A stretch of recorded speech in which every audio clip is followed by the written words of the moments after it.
Hello, welcome. Hi. Let me get your names down. I'm glad to have Hello, you. Professor. Hi, good afternoon. Hi. I just wanted to let you know, just so you know for sure who's talking. Hello. Hi. Uh, I'm just letting you know I'm at work right now, so I have my little AirPod in, but if I have to leave abruptly, I completely then understand.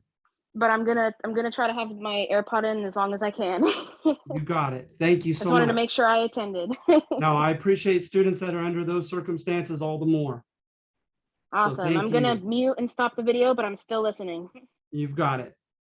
All right. Thank you. All right. So let me see here.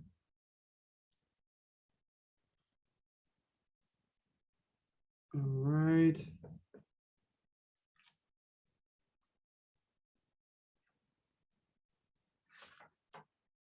Sorry, it's taking me a minute.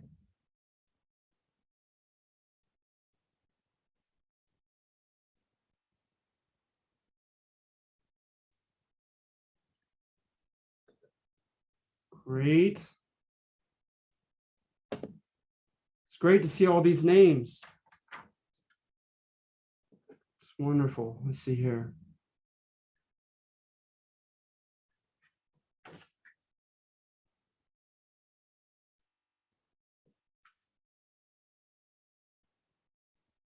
Oh, good to have you guys. Let's see here. O'Hara, Amber Draper. All right. Um, Jacqueline, would you mind telling me your last name?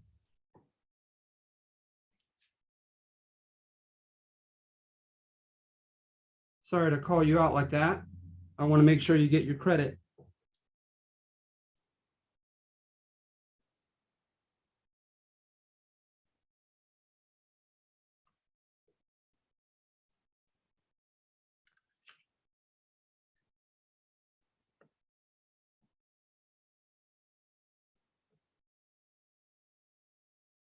Great, great, great.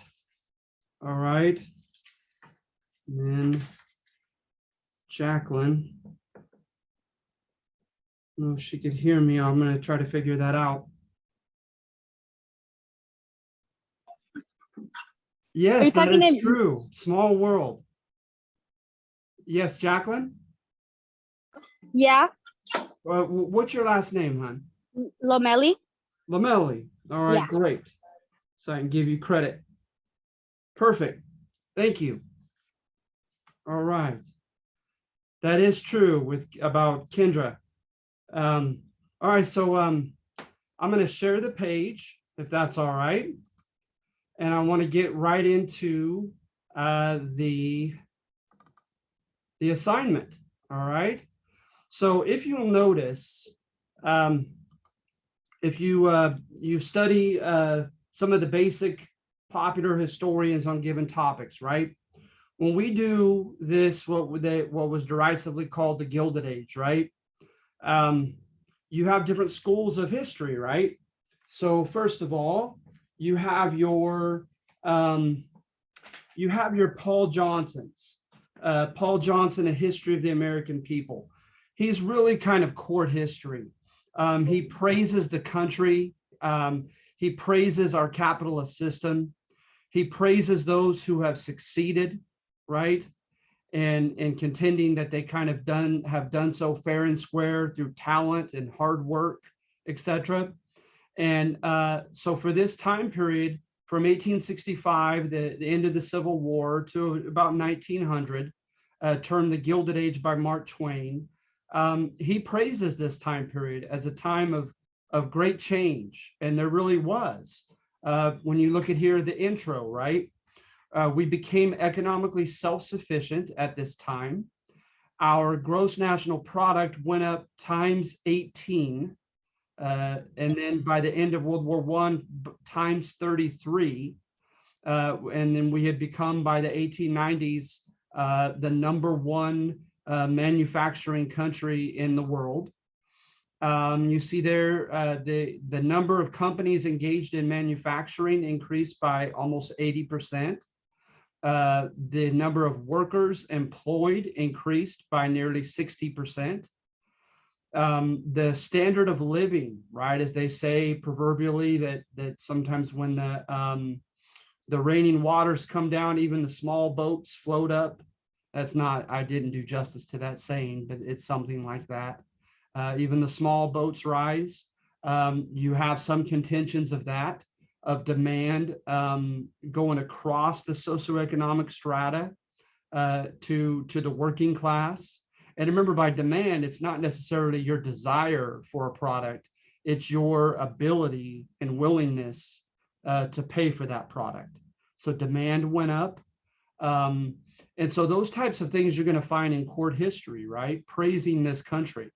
And you're going to praise the success of people like John D. Rockefeller in oil, and refining oil.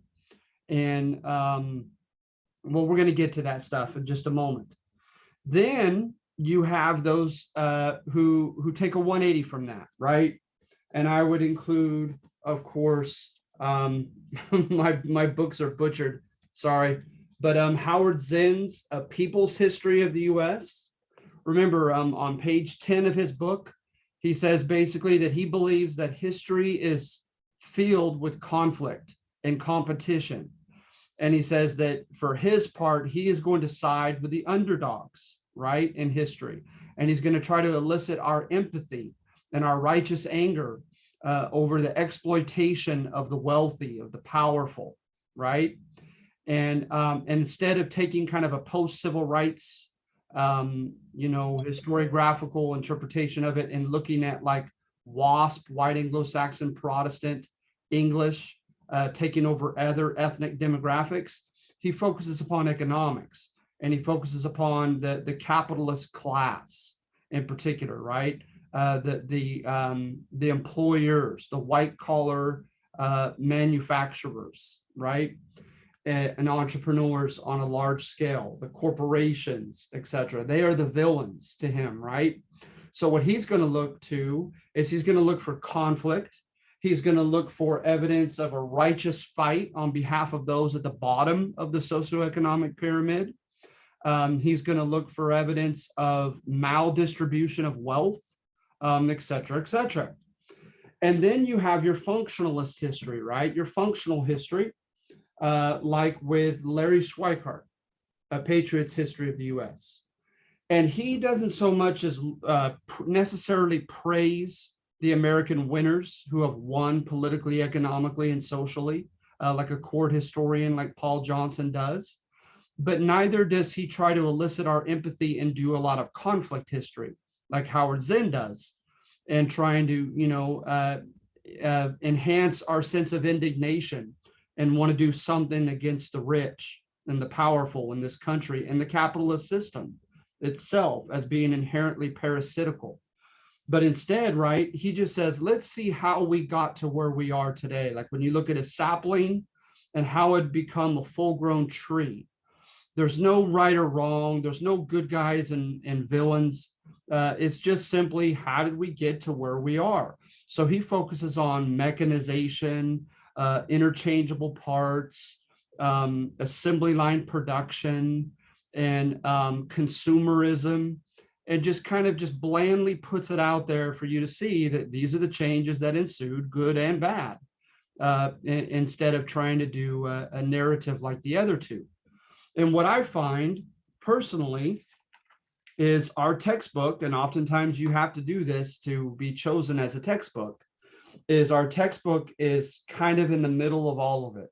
It kind of balances all those different historiographical trends or interpretations, if you will. Our American History Connecting to the Past by Alan Brinkley. So for instance, in the intro to Industrial Supremacy chapter, he boasts about our gross national product rising. On page 500, now granted, your page might be different because we have different editions, but mine's the 15th edition. On page 500, he boasts that income went up across the board and hence demand, right? The ability to pay for products, not just to pay for products in a commercialized economy, but to pay for products that you can live without, right? Luxury goods. He contends went up. So in that sense, right, his book is kind of, it dovetails with Paul Johnson and court history, looking at the bright side, looking at that which we can boast about as a country, etc. And you'll find that on number 1 of this handout. But also he tells it like it is without really giving a moral tone to it at all. On page 462 of the 15th edition, he talks about interchangeable parts, assembly line production, innovation, lots of inventions at this time. And he kind of just states it as it is. So that's kind of like Schweikart's book and kind of functional history. But then he also, on pages 467 and 473, he talks about the maldistribution of wealth and how the rich were getting richer and the poor were getting relatively poorer compared to the rich. The gap between the haves and the have-nots increased at this time. He even goes so far as to say that the idea of social Darwinism was a very convenient justification for the rich to claim, right, that it's survival of the fittest and they happen to be the fittest. Well, how convenient for them, right? So in those respects, that goes along the line of Howard Zinn and conflict, and even Marxist historians who look at this time period as unfair and immoral, especially pertaining to economic realities. So I find that kind of, comforting, because the last thing I want to try to do is indoctrinate any of my students. And so you're getting those 3 different, fields of history all in this single textbook. He's being rather balanced.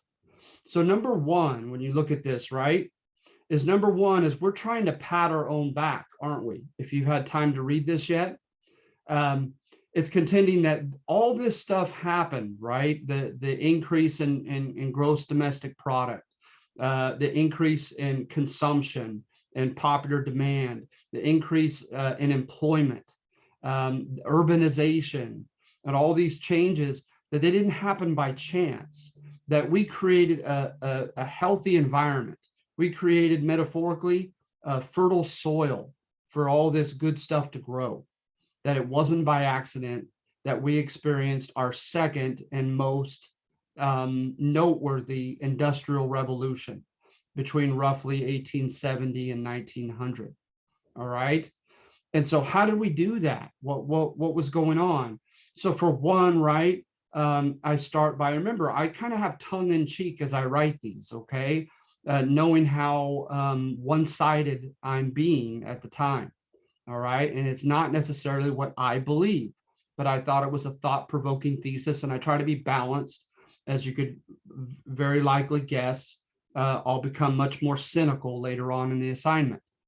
But with number one, right, I praise the capitalist system and say that it's more inherently in line with human nature, that people have a sense of fairness, and people have a self-centeredness and an acquisitiveness to acquire things that go hand in hand with a free, open capitalist system. Not laissez-faire, because the government's always been involved, but nevertheless a capitalist system.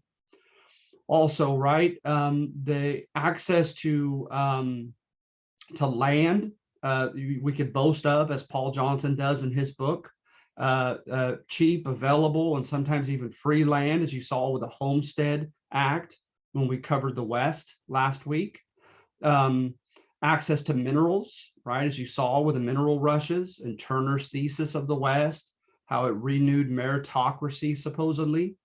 Also lucrative royalties for inventions, right? Our government did these things, all right? Bond drives. You look at different states with the growth of infrastructure, with canals and railroads, etc. They encouraged those who had the money to lend money to the government via bonds. and get their money back plus interest, of course, not out of the goodness of their heart. And it's supposed to be a win-win situation with bond initiatives, supposedly, right? And so I'm trying to praise the United States in creating a fertile soil for economic prosperity and enterprise to take off during this time period, right? Let's see here. The federal government clearly made efforts to expedite or speed up the process by which citizens, migrants, and other pursuers of the American dream could buy or otherwise gain access to said materials. We've already talked about that. The states and the banks, through a myriad of ways, helped open up credit at this time period. So more loans were available. And remember, right, arguably the stepping stone, the most primary stepping stone to the American dream in the late 1800s was not academia, as we like to think of it is today, right, is going to college and getting degrees. But primarily it was entrepreneurial. It was by getting a job, by starting a business of some sort, whether it be a cash crop farmer or a petty merchant or a shop owner or a bigger business owner, etc. Right? But it takes money to make money oftentimes. And so you need to start off with loans. Even the big guys, even the Rockefellers and the Carnegies required loans at multiple stages of their careers. So you have that available here in the United States, not to mention corporations, right? The corporation, I think it's a little further down, but the idea of businesses going public and allowing and trying to entice thousands of people throughout the world, especially Europe and the East Coast, to buy stock, to make money through dividends, through rising profits of the business in which they buy stock. And so the more people are putting money in and buying stock, the more capital that corporation has. And with that capital to play with, right, they can do a lot, as we're going to get into with number 2. Then with the Supreme Court, it created an environment that was business friendly. When you have the Gibbons versus Ogden, the Wabash versus Illinois cases, I have here the federal government curtailed states' power to interfere with businesses that cross state lines. Not to mention, right, corporations were treated under the 14th Amendment as individuals entitled to all the rights of citizenship and to their property, etc. So you go back all the way to John Marshall in your History 101 class, and the foundation was laid judicially to make this a business-friendly country. All right. So you have those types of things to look to. The patent office made very lucrative offers for inventors, as I think I've already mentioned, but I mention here again. And then I boast about some of the inventions at this time. Along with them, right, assembly line production and interchangeable parts. The lathes and planers, whatever those are, we became known for them, but very practical machine tools that were of high demand and of high utility at this time. The Bessemer process for producing steel, oxidizing iron, and making it lighter but more durable. And then I list multiple things that were invented at this time. And I don't know, I'd like to see if I have access to my PowerPoint. Pardon me just a moment, and see if it becomes available to me here, because I have it open on my laptop, but I don't know if it's because it's PowerPoint.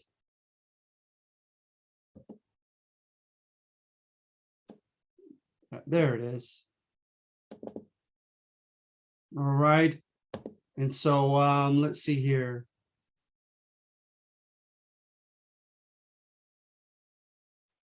So we have here in this country plenty of resources, bituminous and soft and anthracite hard coal to burn during the oxidation of iron in the formation of steel. Lots of capital, lots of money, lending money, corporate money through people subscribing, lots of capital, protection of private property, subsidized diversity and infrastructure. Subsidized members, the government helps foot the bill.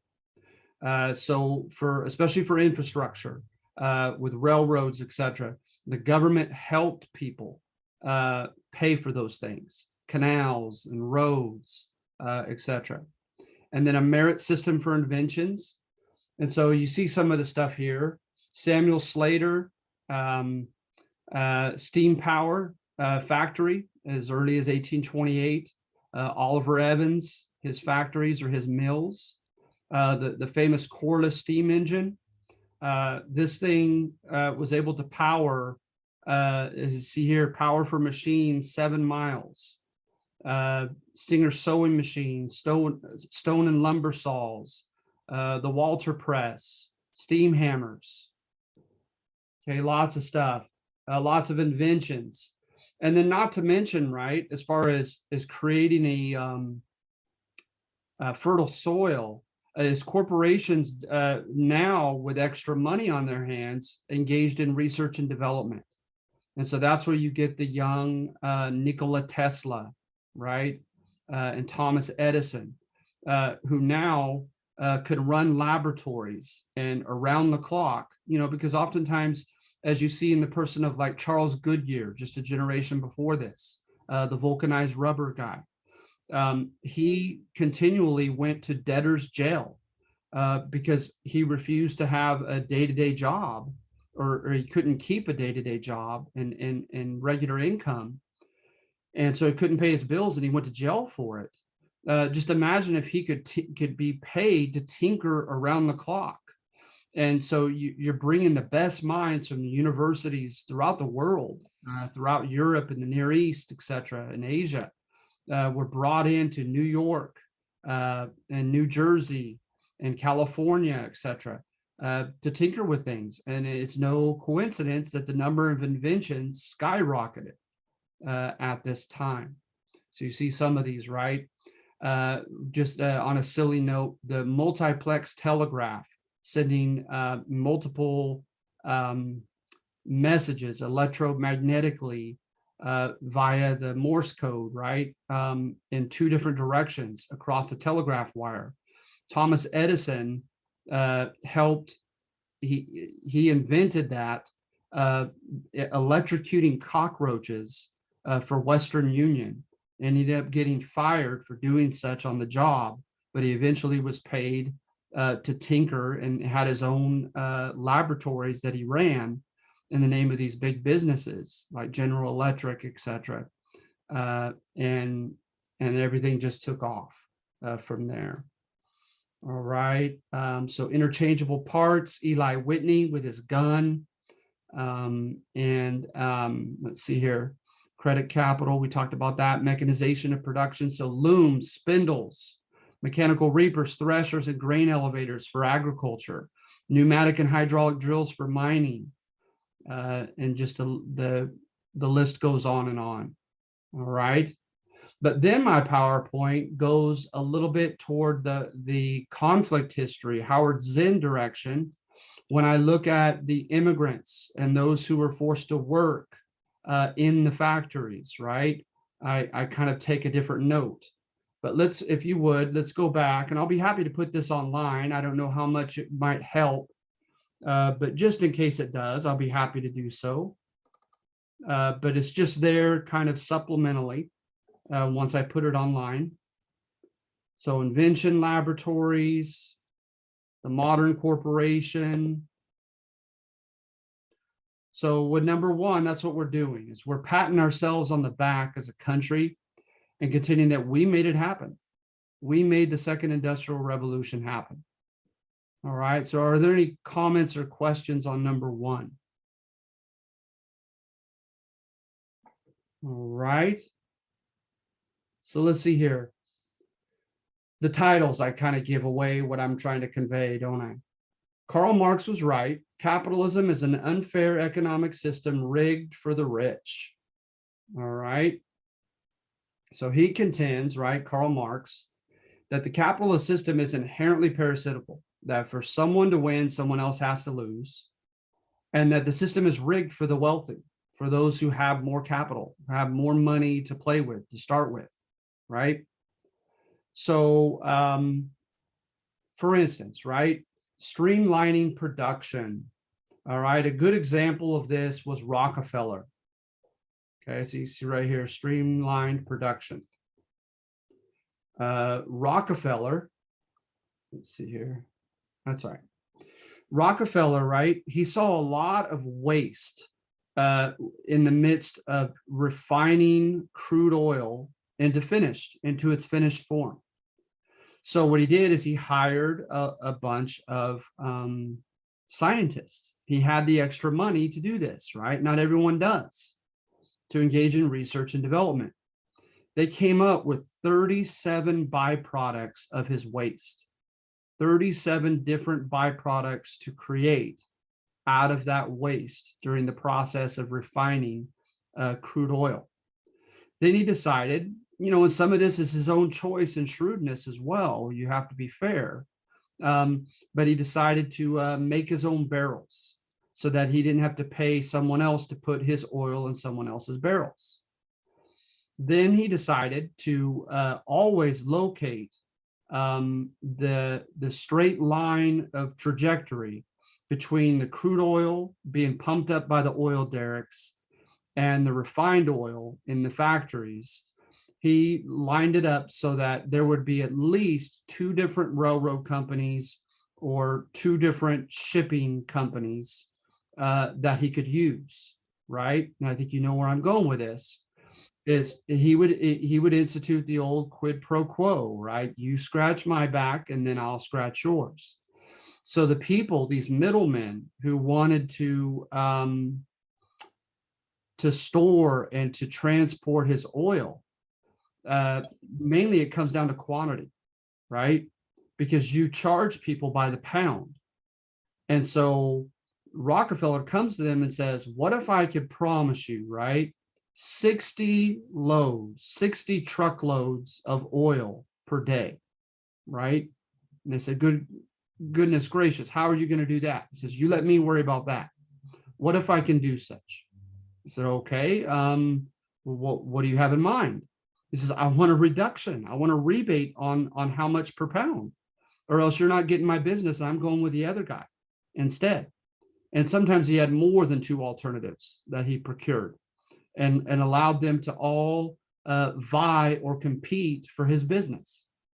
And so, of course, the one who would win in that competition for his business was the one who offered him the cheapest rate per pound, right? But they still were going to get a lot of money from him by economies of scale, by just how many pounds of oil he was providing them per day. And so he goes to some of his he ignores the little guys.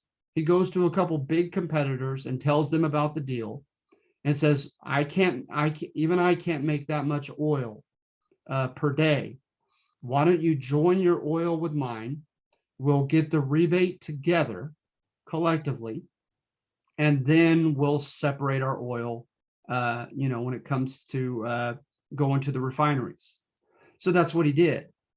And he knew that there's something was just inherently, for lack of a better adjective, unfair about doing that for the little guys who didn't have that type of leverage to throw around. So he was meticulous in his paperwork, right? But when he garnered deals like this, rebates, reductions in costs that weren't applicable to his competitors, he refused to sign his name on any sheet of paper. He said a handshake will do. So some people contend that he inherently knew that there was either something inherently unfair and immoral about that type of activity, or he at least knew that it would draw public ire, public anger, right? About being unfair, getting that advantage. And so the first famous case in which he did that was called the Lakeshore deal. But again, going back to streamlining production, he had his scientists, cut the process beyond in half of how long it took and how many steps it required to transform the crude into refined oil. So in doing that, he bought himself time and he saved money. That's money in overhead that he doesn't have to pay. So what does he do with that extra money?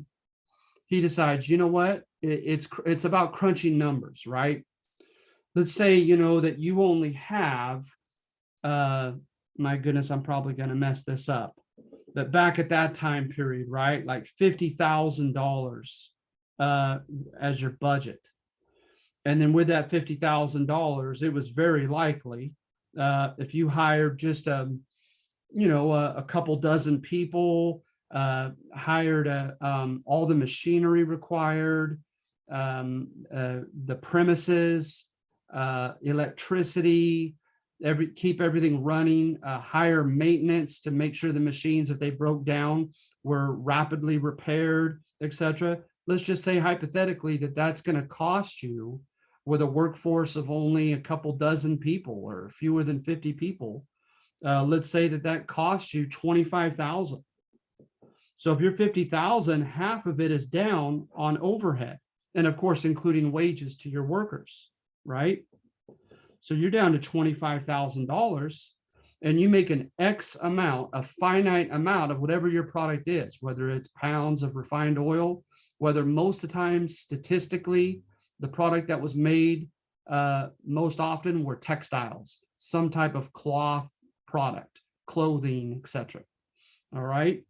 But let's say now you only have 25,000 that you still have after overhead, and you have 1,000. Let's say you only put forth 10,000 shirts, articles of clothing or something, right? And you times that 10,000 by, $1. You're making $10,000 off those, obviously those 10,000 shirts. And now that adds up to 35,000.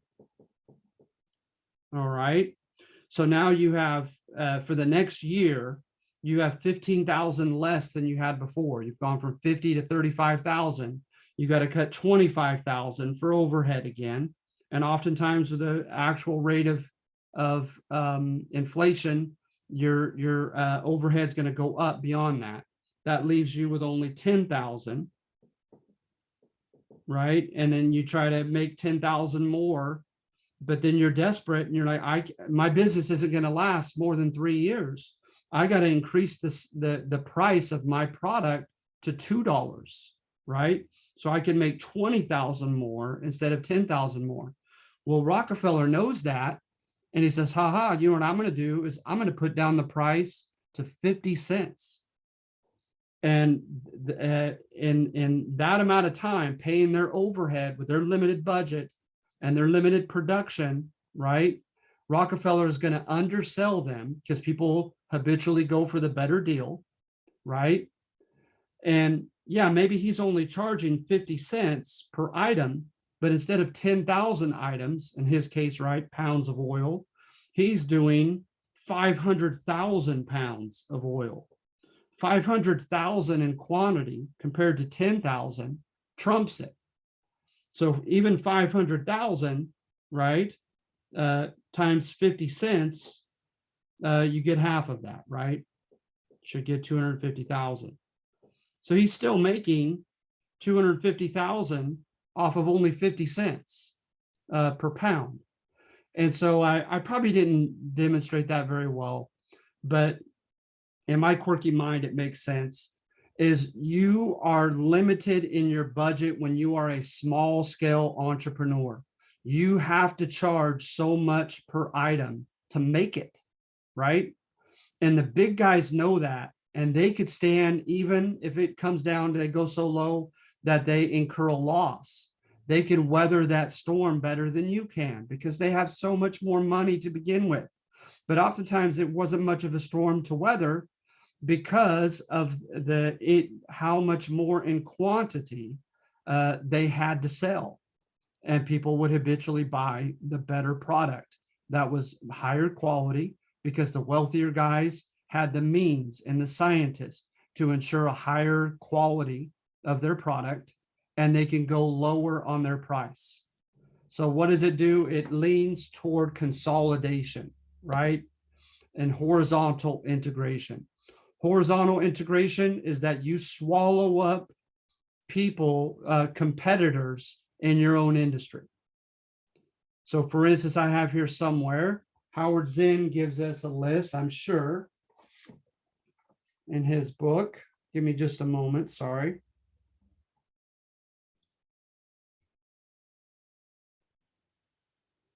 What do we have here?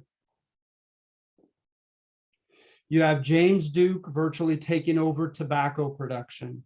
Andrew Carnegie taking over steel production. Rockefeller taking over oil production. Frederick Weyerhaeuser taking over lumber production. That's all I see at the moment, but there were other examples as well in other industries. And so you have these big guys that just gobbled up the smaller guys. So Rockefeller, what would he do? Is he would come to a competitor, right? And I'm getting a lot of this from Ron Chernow's book that's cited at the bottom of the page, called Titan. It's a very interesting biography on John D. Rockefeller. But he would find out, he would crunch the numbers on a small competitor that he felt had access to a great wealth of subterranean oil that he was sitting on. And he would go to the person and, having done his homework, and make it personal at first, right? And try the olive branch and try the whole quid pro quo thing of scratching each other's back. He would say, I'll tell you what, how are your grandsons doing? He would even know their names, right? So let's say you're getting up there now, right? You're what, 59, okay? Getting, toward retiring age, perhaps, or perhaps you're not even close. And you might not be able to spend any of your golden years not working. I noticed that you made about 500,000 last year. Okay. Well, not to boast, but I made over $1 billion, right?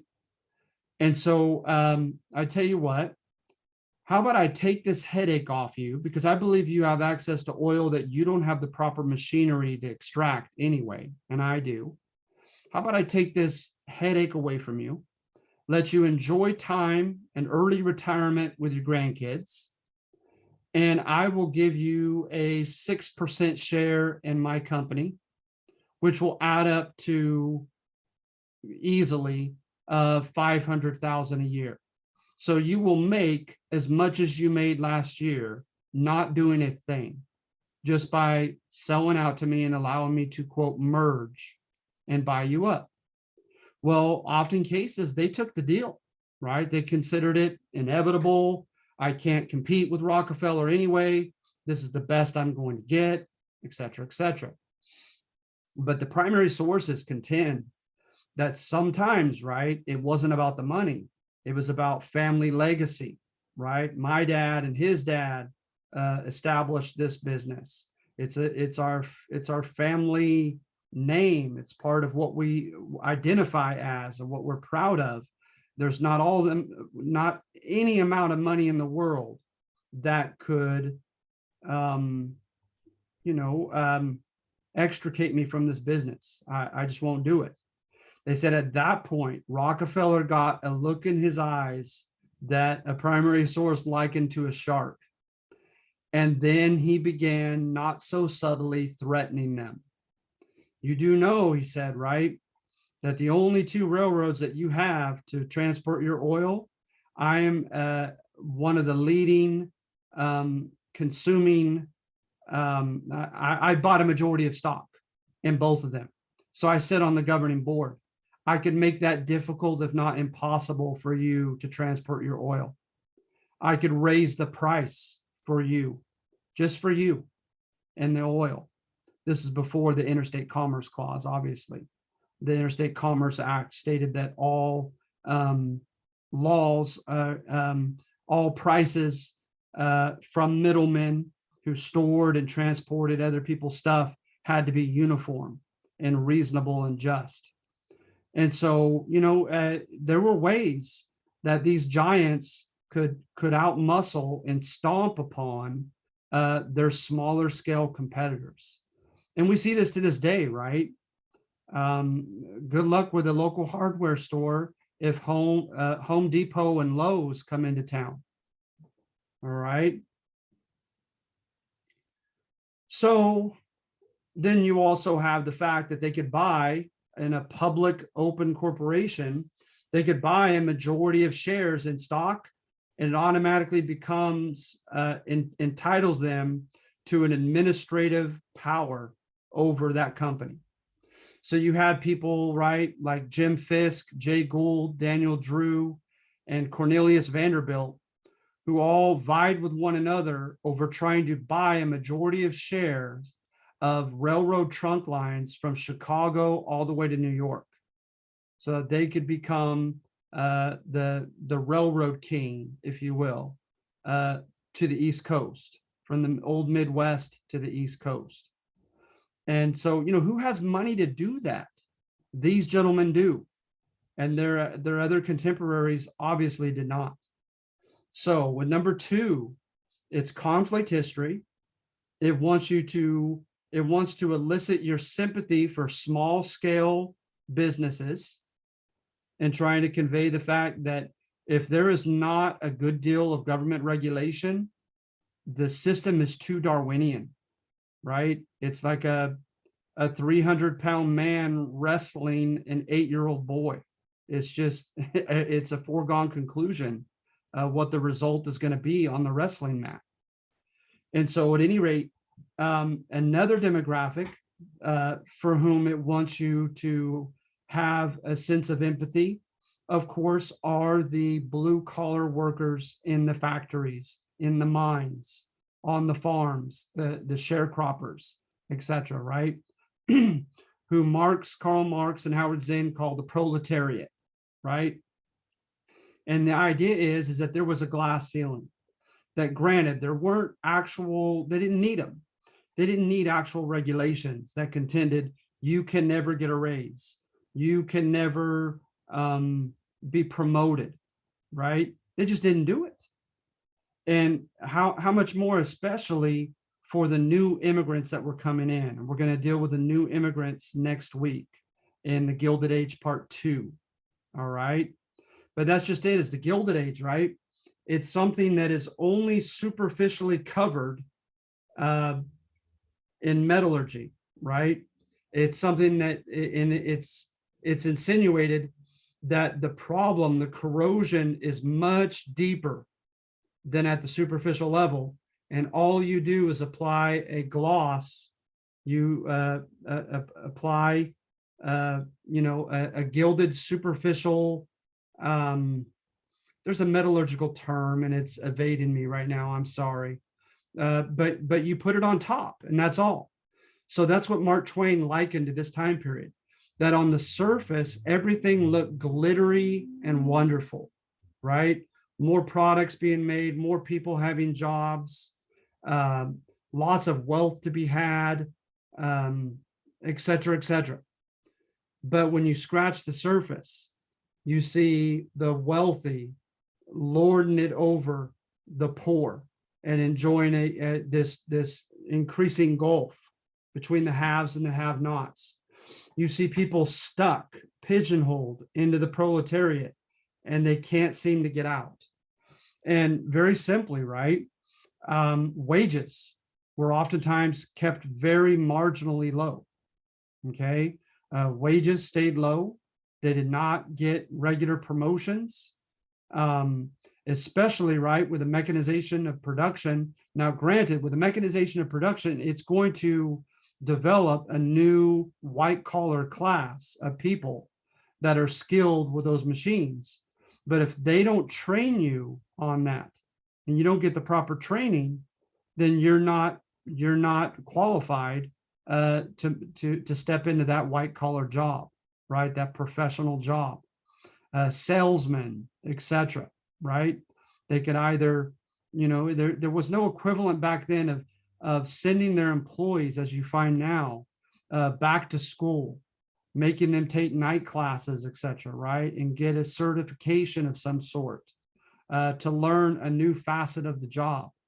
It just didn't seem to exist.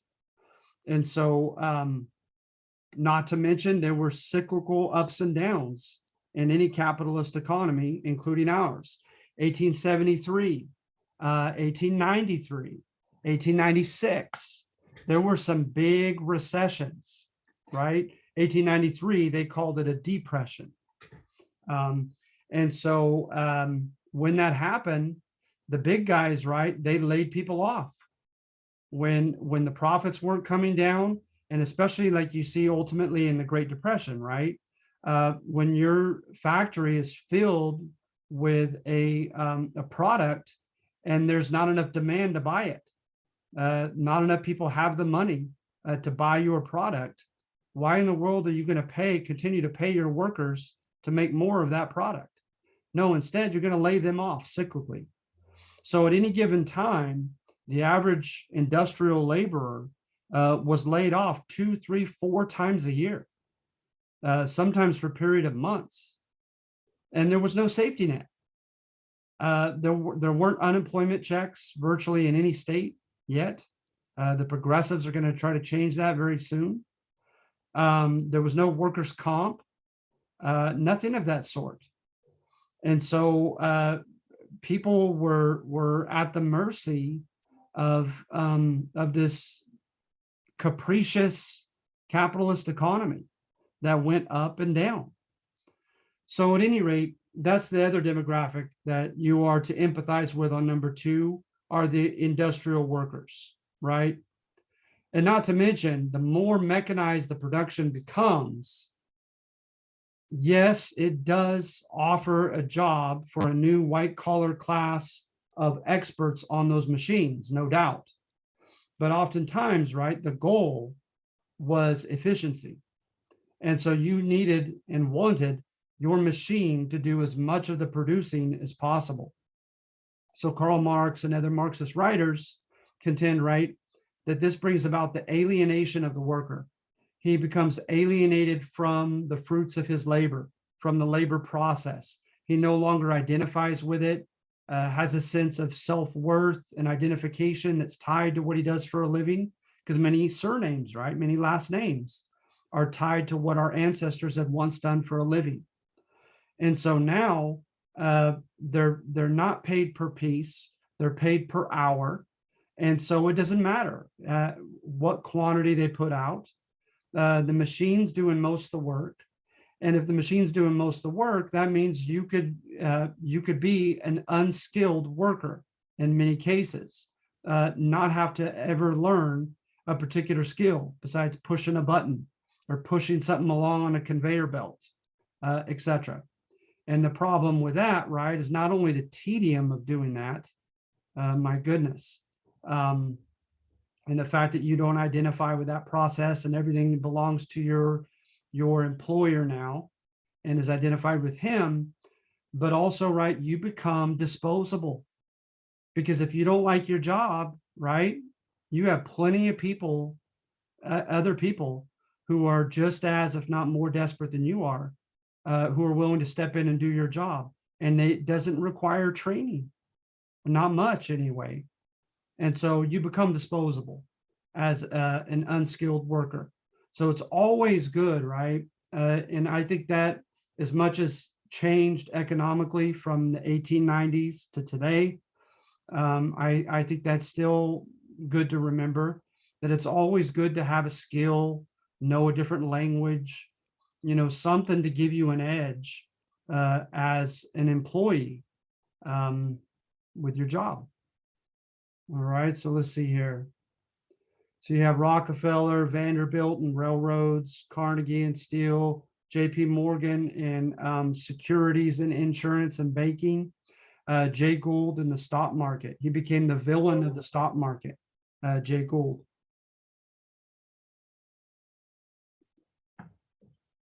They say he would single-handedly start false rumors to get the government to buy or sell gold and then capitalize upon it. And he would try to corner the market with his great wealth, buy up the majority of shares.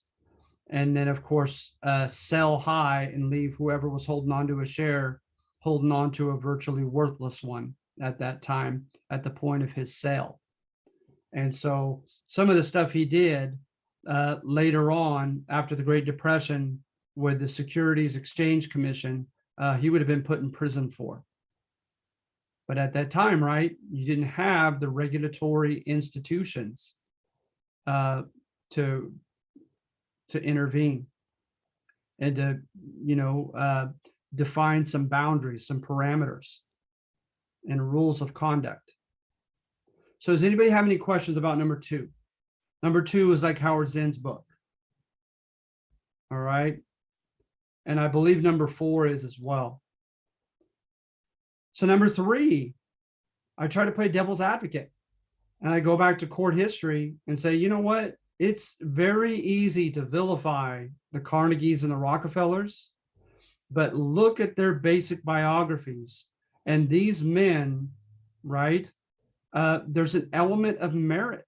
There's an element to which there's a degree to which they earned their success. And you see boasts of this later on. There was a famous quote of someone, a successful entrepreneur, who boasted that you could take money from everybody, from the wealthy, and equally allocate it to everybody and restart the capitalist system. And within 10 years, everybody will be again where they are today. What is he implying by that? Anybody? That if you redistributed wealth evenly, but then allowed the capitalist system to do its thing, that within 10 years, everybody would be back to form, back to where they are now. Anybody have any comments? Anybody like to unmute?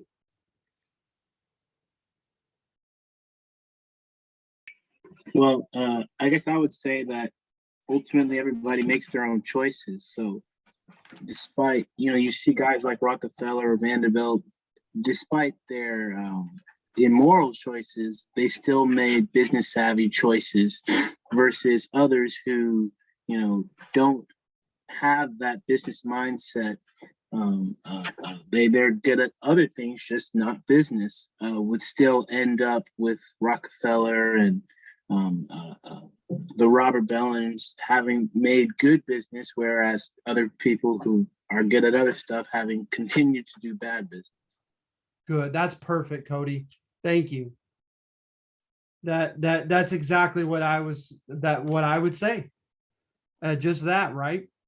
It comes down to character and decisions. And so that a lot of people, just that was perfect. Thank you. Thank you very much. And so when you look at them, right, you look at Rockefeller, right, a couple ways in which it appears as if he at least partially merited his success. Okay. One is diligence. By the time he was a teenager, and not to mention intelligence, by the time he was a teenager, he was in charge of the books, the financial books of Hewitt and Tuttle, a produce company. And they had to tell him to go home because he would work so hard. He also, right, was very thrifty. He never spent his money. He saved just very successfully. He never spent, even as a precocious kid, he contended, and others around him contended that were interviewed, that he just did not spend on any kind of luxuries. He held on to his money. And thirdly, right, is you see evidence of him gaining the trust of creditors when he became like a man of his word. When he said he was going to pay you back his loan, he did, by hook or crook, whatever way he could. He never at any time that I know of defaulted on a loan, not default in the money and not default even on the timeline of when it was to be paid back. And so in the future, you know, there was a guy named Henry Flagler and others who were so fond of him that had a lot more money than he did, up until he became uber successful, obviously, and became a, you know, tantamount to a billionaire. And they were encouraged to lend to him because they had the utmost trust in his integrity in paying back. And then, of course, he was always thinking several steps ahead.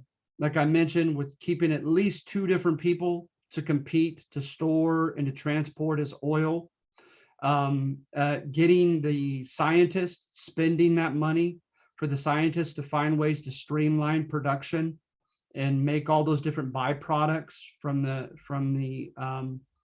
process, the refining process.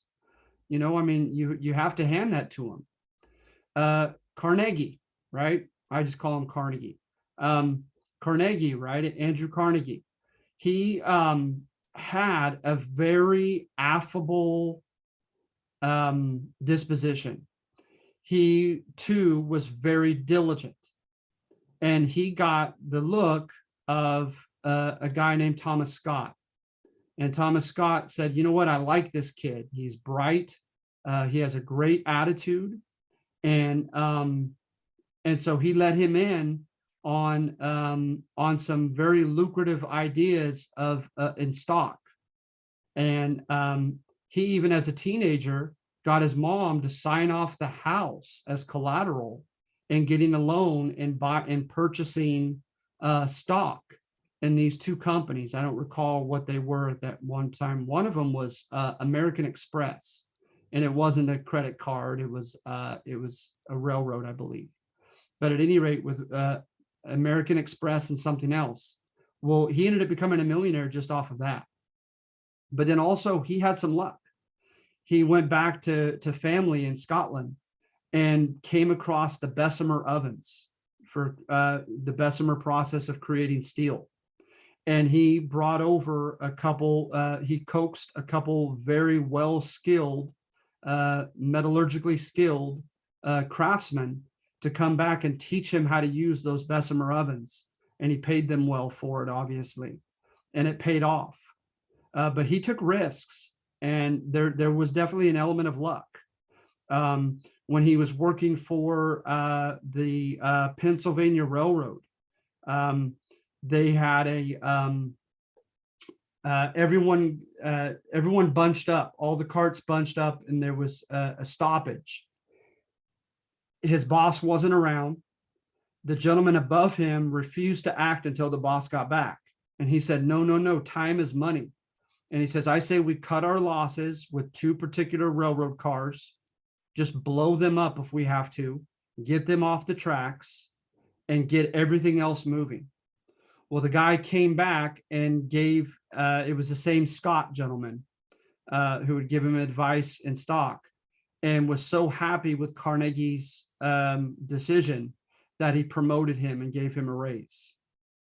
And so you have elements like that, right? To which these people were not your run-of-the-mill. And then, of course, on the other end of the spectrum, arguably, is you have your JP Morgans. And his dad was an international financier, and all the money that he got to play with, and he made some money in some things, like selling guns to the government in the Civil War. But in other cases, he lost, like with South American coffee, etc. He lost money. But he had dad's money to depend on, right? To lean on whenever he failed. And so you have those cases as well. But that's why I mentioned Carnegie and Rockefeller, not only because I'm a little better versed in having read their biographies, but they're noted as more kind of rags to riches stories. All right. And remember, that's exactly what the people were taught in that generation. There was a gentleman named Horatio Alger. And he wrote these books about through pluck and luck, right? Through hard work and luck, these young immigrant boys became millionaires in these kind of self-help books that he wrote. All right. And then, of course, although it was convenient, social Darwinism, as far as them, contending that it was just simply survival of the fittest, that doesn't mean that it wasn't sincerely believed by some of these guys, right? That they were simply just the fittest. They made the wisest decisions. They worked the hardest. They had some luck. And it was no accident, their success. All right, so I wanted to throw that out there after vilifying them on number 2. I wanted to play devil's advocate. And number 4 goes along with number 2. Really, I could have joined them together, but it would have been a very long section. Our plutocratic government favored big business. Remember, plutocracy is ruled by the wealthy in cahoots with the political leaders. So is there evidence of the federal government, right, playing favorites, if you will? You have here on page 258, of course, it doesn't take a rocket scientist to guess what Howard Zinn thinks. Meanwhile, the government of the US was behaving almost exactly as Karl Marx described a capitalist state, pretending neutrality to maintain order, but serving the interest of the rich. Not that the rich agreed among themselves, they had disputes over policies, but the purpose of the state was to settle upper class disputes peacefully, control lower class rebellion, and adopt policies that would further the long-range stability of the capitalist system. All right. And so then you get into the Ivy League schools in the Gilded Age. They were very conservative, supposedly. The curriculum, so the people that became Supreme Court justices and senators, etc., right, and received an Ivy League education, they were told, right, that capitalism is inherently fair, it's in line with human nature, you rise or fall by merit. Social Darwinism was taught as an axiom that you don't question. So that's one thing. And then not to mention, right, the senators, the Supreme Court justices, etc., were oftentimes in the same class, the same wealthy class as a lot of the well-to-do corporate leaders, etc. They were from old wealth, and it wasn't from manufactured wealth. And granted, there was a sense of jealousy and competition between old, inherited, and new wealth, for sure, and seeing the new wealth as kind of parvenus. A parvenu is like a Beverly hillbilly, right? Someone who's uncouth, who's not refined, and suddenly came into money and is undeserving of that. You had some of that, and you're going to see that with the progressive movement that began in earnest in the 1890s. And I think that is either the next topic. I can't remember, because see, you had the progressives start in the 1890s, but they really took off in the first decade of the 1900s. And then you have the Spanish-American War in 1898. So I always go back and forth with which one I do first, the progressives or imperialism overseas. So I have to look back at the syllabus. But at any rate, look for evidence on here on number 4 of the government showing partiality to the corporations. We've already mentioned the 14th Amendment being applied to them as individuals entitled to their property. When you look at,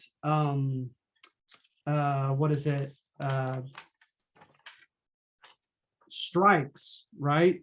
Howard Zinn, page 273. Give me just a moment here. It says from 1881 to 1885, that's just a 4-year span, strikes had averaged about 500 each year, involving perhaps 150,000 workers each year. In 1886, there were over 1,400 strikes involving 500,000 workers, just in 1886 alone. And of course, to Howard Zinn, right, strike was the only weapon that the laborers virtually had, right? The strike and the boycott. And so they'd say, fine, right? We're walking off the job. Good luck in having someone do the job. But the problem is the employers were oftentimes a couple steps ahead, and they knew different labor pools they could pull from to use as scab or replacement workers. So then the emotion and pathos get involved, and the scab workers start to come onto the premises, and the laborers attack them, right? And so you have cases. And then there's a combination of planning and spontaneity that you find in the big ones. So like the Pullman strike of 1894, they were planning this in Pullman's town. He was charging them an exorbitant amount for rent and for their commodities and food, paying them and sometimes in store stock, right? So that they could only, their money was only good at the company store. And then there was a depression and in 1893, and Pullman cuts their wages in half. And they said, okay, if you're going to cut our wages in half, then cut the costs of living in your Pullman town that he very humbly named after himself, Mr. George Pullman. And so he said no, to which he said no. So they began to organize and plan, etc. But then it started with a spark. A gentleman was given a triple shift and was delirious from lack of sleep and working. And he was told if he walked off, don't bother coming back, because he said he couldn't work anymore. He began walking up and down, because it was Pullman Palace Cars. It was a railroad company. He began walking up and down the tracks, telling other people his story. And it accumulated like a wildfire. They said thousands of people in other industries that were working in factories making other products, non-related necessarily directly to the railroad and to Pullman in particular, who came and joined in this crowd, right? They began destroying the railroad cars. And so then he uses his connection, right, with the local police, but that's not enough. So he goes to the governor, Peter Altgeld, but Peter Altgeld is sympathetic to the workers and says, I won't do it. So he goes above the governor to the president himself. And President Cleveland ordered the National Guard to come in and secure order. But oftentimes in securing order, they was almost always against the strikers, against the laborers. And so they came in, and in fairness to the truth, the national troops were attacked. There was one group that was chased into a train depot, and they lit it on fire, and they survived only by breaking the windows and jumping out. And so it got really nasty. But and so perhaps that's not the best example, but just there was a hostility directed toward the strikes in general, right? Because your First Amendment right is to peacefully protest. And once you begin to become destructive of property, destructive of human lives, therein you've crossed the boundary of your First Amendment right. So strikes were not looked upon with any toleration by many states and by the federal government. Injunctions like Richard Olney. Richard Olney had stock in Pullman's cars. So he was losing money from this strike. And he used his connections as Secretary of State to get an injunction to say that the strike was illegal. And so you have cases like that. The Interstate Commerce Act that stated that all laws have to be, all prices to store and to transport goods have to be reasonable and just and have to be uniform for everybody alike. They didn't enforce it. The federal government didn't enforce it. And it took a long time dragging its feet to finally make that law. And so it looked as if there was no love for the small scale farmers and the small scale producers who were having it stuck to them by these middlemen. Because the middlemen, right, they gave rebates to Rockefeller, and sometimes they didn't just give the regularly higher price to the smaller guys, they raised it at will. They were very capricious with their prices, and there was nothing the small guys can do about it. So the federal government was very slow in doing something about it. And then the Sherman Antitrust Act. The Sherman Antitrust Act was very vague against trusts, and it was virtually not enforced, right? There'll be no unreasonable combinations or conspiracies in restraint of trade and competition. And it just wasn't enforced. So it looks as if the government's heart was not in this for the underdogs, for the small scale entrepreneurs, the small scale cash crop farmers in particular. And then, of course, there were no safety net laws made to help those who were unemployed, laid off, etc. All right. So we mentioned the Grangers. The Grangers formed the Populist Party at the national level, and they were small scale farmers who could not compete with the big commercialized corporate farmers. And they wanted state and local and even federal laws to regulate the middlemen in particular, and to help provide laws and regulations and rules that even the playing field. And to this day, you go down to the dairy area of Patterson, etc., and find Granger chapter buildings still intact.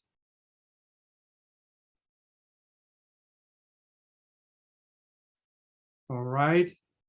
And so look at, this political cartoon. It says a lot, doesn't it? So that's the labor union on that emaciated donkey of a horse, right? With his little mallet of the strike, his only weapon, and unionization. And he's pathetically trying to take on the monopolies, the railroads, the corporations. And you see how they're depicted here. All right.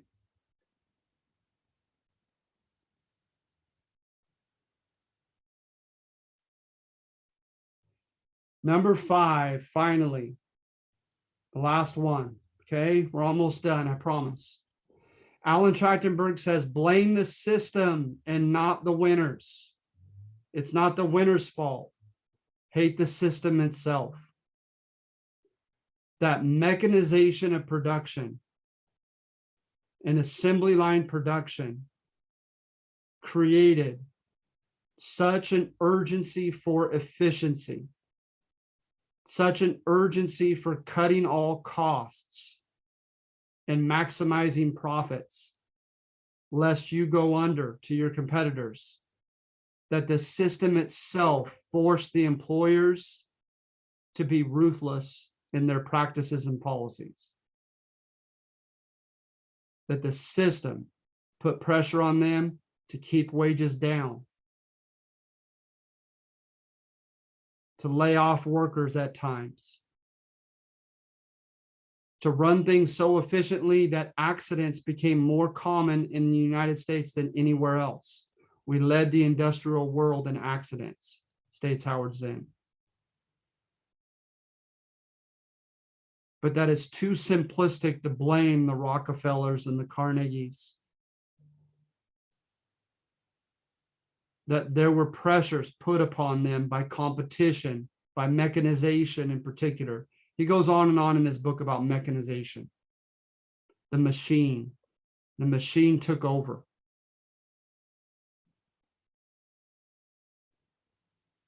And created this cutthroat economic atmosphere.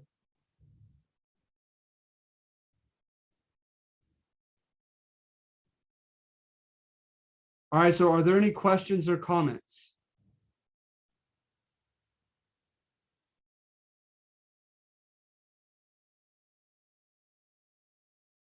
No, sir. Thank you, Mr. Vera. All right, can I get a few thumbs up to confirm that you guys have been able to hear me blab all this time? You're following the Hello, material. Professor. Thank you. Yes. Uh-huh. I actually do have a question. Do you think you can elaborate just a little bit on, because our assignments, are the argumentative assignments. Can you elaborate a little bit on exactly what you're looking for again within those assignments? Sure. So you choose a number, right? I love, as I wrote on your first one, on many of your first ones, I love when you cite the thesis immediately, so that I could tell right off the bat that you accurately discern the main message of that section, right?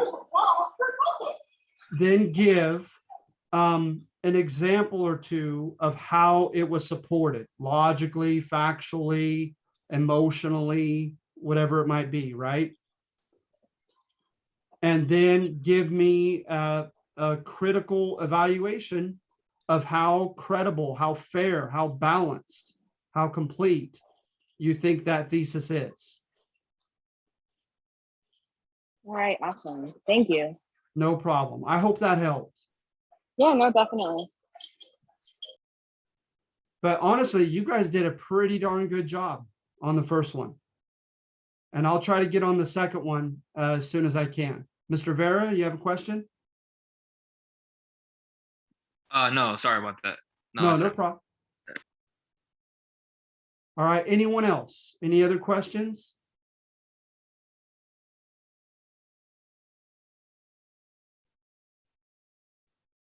All right, well, then I'm going to go ahead and call it a night and a week, okay? I hope you guys are doing well. I'm very happy to give you your extra credit points.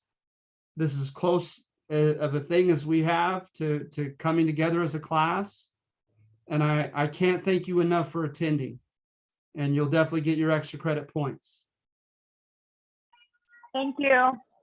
Thank you You. so Have a much. good day, Professor. Thank you, Professor. You as well. Thank you, guys. Have a good week. You too.